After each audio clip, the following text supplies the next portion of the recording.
Hello everyone, it's Jeffrey. Welcome to another Jeff Review. Today we're going to be going into one of the most hotly debated debates, I know in the FCS community for sure, and perhaps in the Miami community. Arbetters versus Nathan's. These are two hot dog joints. It kind of reminds me of the Good Burger movie by Nickelodeon. How you had Good Burger, kind of the hometown favorite, representing Arbetters here. And you had Mondo Burger, this big national company that drops some shiny new location right in front of the hometown favorite. And I've heard a lot of people in the hallway, and even before Nathan's was open, when the Nathan's sign went up, people were saying, no, I'm still going to go to Arbetters. Clearly there's a debate to be had here, and I wanted to go into this matchup. So the way I'm looking at it is I put several categories to match up who has the upper hand in each respective category. Those categories are location/parking, dining area, the hot dog matchup, how the fries match up, other entrees on the menu, drinks, the pricing, the service, and I also added lastly an X factor category to account for maybe something about the store that doesn't show up in one of these categories but is a difference maker in the debate. Let's get right into it. First, location and parking. Nathan's has a big old parking lot right behind it. It's on Bird Road, just like Arbetters is, but it's on the other side. It has way more parking spots than Arbetters does. It's a brand new parking lot, so the pavement is nice, easily accessible, and this is a bonus if you're an FCS student. It is 1 block away from FCS's campus. With Arbetters, you would have to cross Bird Road. So for the parking lot and location, I would have to give it to Nathan's because it's much more accessible, it's much bigger, it's newer. The dining area. Again, Nathan's is a brand new location, and so their dining area, they have high chairs, they have sofa chairs, they have the regular table chairs, they have kind of one side with the booth seating and then another side with the individual chairs. Whereas when you go to Arbetters, it is a much smaller location. There is less seating, but the location in itself, the dining area itself, is decorated with all this memorabilia that it honestly feels like you jumped into a time machine to go to Arbetters. When you go into Nathan's, it's brand new, it's clean, it almost doesn't have any decorations on the wall. Whereas you go into Arbetters, it's covered with decorations and feels much more classic. One thing I'll point out about Arbetters is that when you look at the menu, it almost looks like you're about to go on Splash Mountain because the menu is made out of wood. And so for the dining area, with Nathan's being much larger and I think much more comfortable, I'm going to have to give the upper hand to Nathan's in the dining area. I will say though, if you prefer more of that classic kind of small town feel where you kind of like, I guess, the discomfort because of the classic old school feel about it, Arbetters does have that where Nathan's doesn't. Now, let's get to the actual food. All that stuff was formalities. Now let's get to the actual food, the hot dog. So what I did is I got the chili cheese dog from both of the locations. There you see the Nathan's hot dog, chili cheese dog. Now, let's be fair.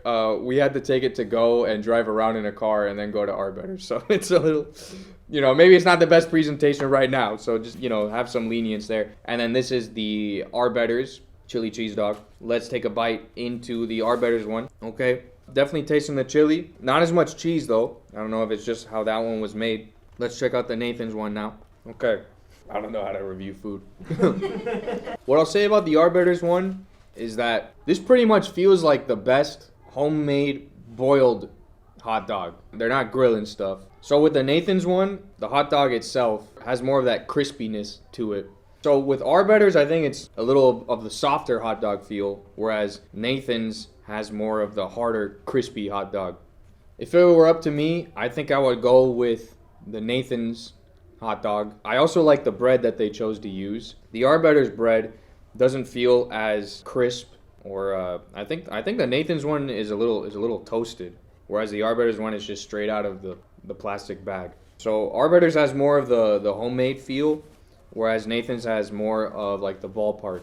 Okay, next thing we're going to look at are the fries. Just a disclaimer, both Arbetters and Nathan's have all kinds of variations that you can do. You can get cheese fries. At Nathan's, you can get bacon cheese fries. You can get chili cheese fries. So just we're going to look at, strictly speaking, like the fry itself. Here's the style of the Nathan's fry. What do they call this? Like Kringle style? Like crinkle cut.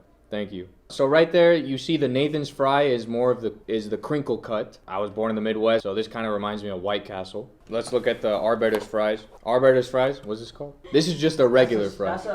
This is kind of your standard run-of-the-mill fry right here. This just comes down to, do you prefer the Kringle, kind of thicker, or do you prefer more of the standard fry? I know I'm holding it up. It kind of looks whack there. Do you prefer this kind of fry, or do you prefer the Kringle fry? I think they're both good, just to be clear. I personally prefer the Kringle fry. I do like how it's more crisp. The Arbetter's fry, not as toasted. Okay, so next thing we're going to review is the drink aspect. Nathan's, they have a Coke Freestyle machine. That pretty much separates the men from the boys right there. The Coke Freestyle machine, if you don't know, it's the machine where you can customize the flavors. You know, you can get Coke plus cherry vanilla or something like that, and they have all sorts of flavors and all sorts of combinations you can do. Arbetter's, like we've said, is much more classic in that it just has standard soda fountain. Now, something else Arbetter's has is they have 2 refrigerators. You can buy the glass bottles. So again, it does channel that nostalgia. I personally would give it to Nathan's because the Freestyle machine is the greatest thing that's happened to soda fountains ever.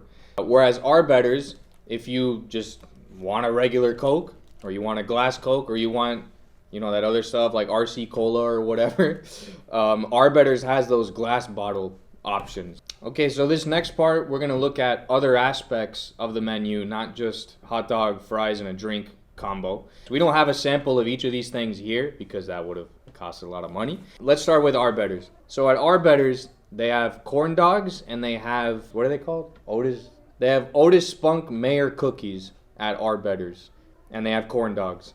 The Arbetter's menu is very simple. It's kind of like how In-N-Out is. It's kind of like how Five Guys is. It's just, here's the stuff, that's it. It's a very straight up menu. It's very classic in that way, as we've noted earlier. Nathan's, the hot dogs take up maybe 1/8 of the menu. The rest of the menu is other stuff. They have so many burgers. They have so many chicken sandwiches, which I have in front of me right here. They have shakes. They've got Philly cheesesteak. They have way more options. Arbetter's, if you're going there for the hot dog, there it is. And they have corn dogs, and that's pretty much it. As Marco in the studio here reminded me to point out, let's start off with the fact that there are 2 whole chickens in this chicken sandwich. So there it is. This is their chicken club sandwich. Bacon, mayo, lettuce, tomato, and 2 chicken. It feels disrespectful to call these chicken patties because they're just so much more substantial than just 2 chicken patties. They have burgers this size. They have all kinds of customizations. So let me take a bite out of this because I'm actually hungry. Now, after taking that bite, we're going to need to enter the X Factor segment of this show. Now, I think the thing that sets apart Nathan's is the rest of the menu. My big thing is not hot dogs. You know, when I looked at the menu and I saw this chicken club sandwich thing, I went straight to that. And I love this sandwich. Very good. So, you know, if you're going out and someone's like, okay, let's go somewhere, and someone says, let's go to Arbetter's, and someone says, I don't like hot dogs. That's it. That's all they have there. Whereas if someone says, let's go to Nathan's, it's like, well, I don't like hot dogs, but okay, I'll get a shake, or I'll get a Philly cheesesteak, or I'll get a burger. The X factor for Arbetter's, what I was referring to in the introduction of this video, is that it has such a strong brand for people in Miami. When we went in there, the person behind us, after we ordered, the person behind us went up and he said, hey, are any of the Arbetter family here? And then the cashier said, not today.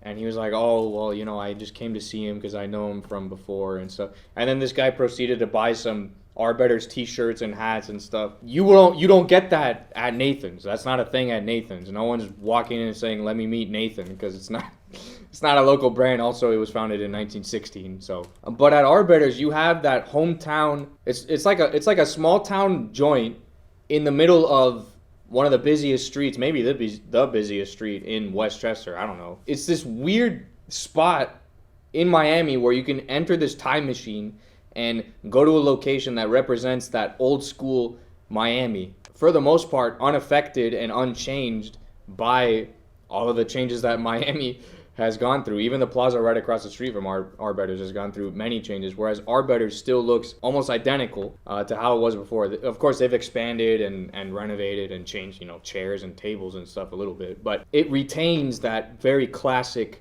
aesthetic and ambiance when you enter. The other thing I wanted to talk about is the service. Now, both people that were serving us when we went in there, they were really excited to show off the best that their store has to offer. When we ordered at Arbetter's, I finished ordering, I turned around to talk to one of the guys, and the hot dog was already on the counter, done. And so I turned around and was like, oh, that's it. So they were instant. At Nathan's, it took a little longer. Maybe because I ordered kind of a premium sandwich item.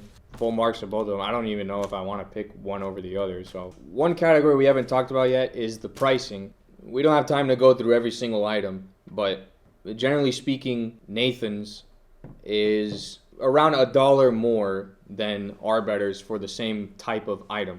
So for pricing, just objectively, I'm going to have to give that one to Arbetter's since they are the cheaper pick. So overall, if you look at my score sheet, Nathan's wins. I gave them the win in location/parking, dining area. I prefer their hot dog. I prefer their fries, but that one's pretty close. That one might be a tie. Yeah. Like really, the fries one is really, really close. As far as other entrees on the menu, I gave that to Nathan's. I prefer their drinks because of the freestyle. Nathan's has the other treats like shakes. Pricing, Arbetter's. Service is a tie. X Factor, you can take your pick. Do you prefer the hometown classic, or do you prefer the new guy in town that it's not from the hometown, but they make some good quality stuff? That's where I land on this issue. I'm sure I've settled the debate for everyone, and no one will ever have a disagreement on this again. So I'm glad to have sorted that out for you guys. Thank you all. We'll see you next time.